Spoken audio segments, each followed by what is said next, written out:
আমাৰ পৰম পবিত্ৰ প্ৰভু যীশুখ্ৰীষ্টৰ নামত নমস্কাৰ প্ৰিয়শ্ৰোতা।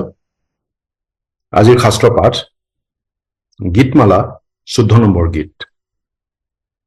অজ্ঞানে নিজ মনতে ভাবে ঈশ্বৰ নাই, সিহঁত ভ্ৰষ্ট হল, সিহঁতে ঘিনলগীয়া কৰ্ম কৰিছে, সিহঁতৰ কোনেও সৎকৰ্ম নকৰিলে।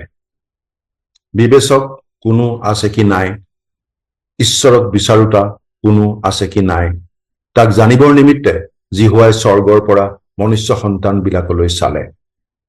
সিহঁত সকলো অপথে গল, সিহঁত সকলোৱে কলংকিত হল, সৎকৰ্ম কৰোতা কোনো নাই, এজনো নাই।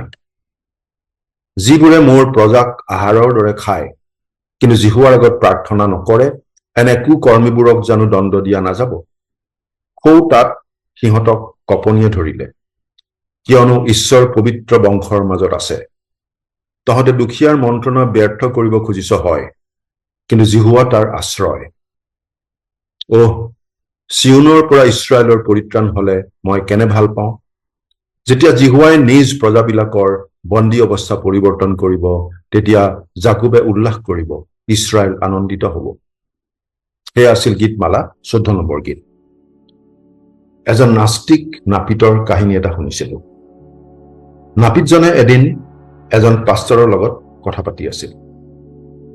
ঈশ্বৰ বিশ্বাস নকৰা নাপিতজনে পাষ্টৰজনক সুধিলে, যদি ঈশ্বৰ আছে আৰু যদি তেওঁ প্ৰেমময়, তেন্তে তেওঁ কেনেকৈ এই পৃথিৱীত দৰিদ্ৰতা, যুদ্ধ বিগ্ৰহ, বেমাৰ আজাৰ আৰু দুখ কষ্টৰ অনুমতি দিব পাৰে?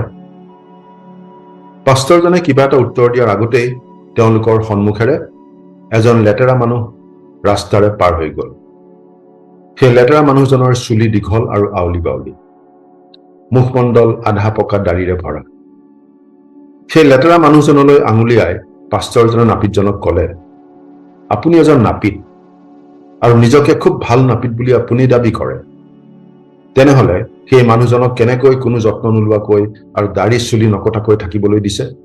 কেনেকৈ ইমান লেতেৰা হৈ থাকিবলৈ আপুনি তেওঁক দিছে? পাষ্টৰজনৰ প্ৰশ্নত নাপিতজনে অলপ থতমত খাই কলে, তাত মোৰ কি দোষ?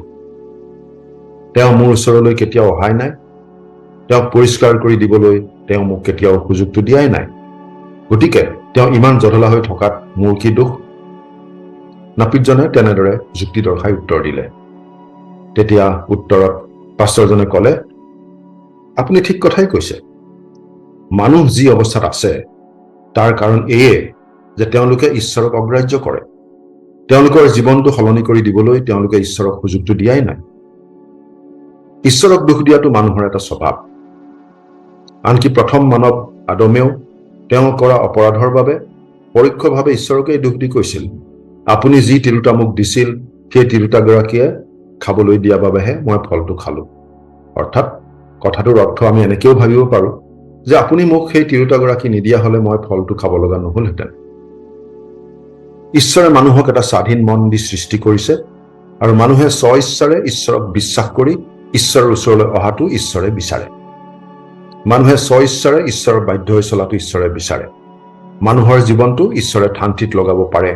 পৰিয়ালটো, সমাজখন, দেশখন, জগতখন ঈশ্বৰে সুন্দৰ কৰি তুলিব পাৰে। কিন্তু ঈশ্বৰে নিজকে জোৰকৈ কাৰো ওপৰত জাপি নিদিয়ে। মানুহে ঈশ্বৰক সুযোগ দিব লাগিব জীৱনটো সলনি কৰিবলৈ।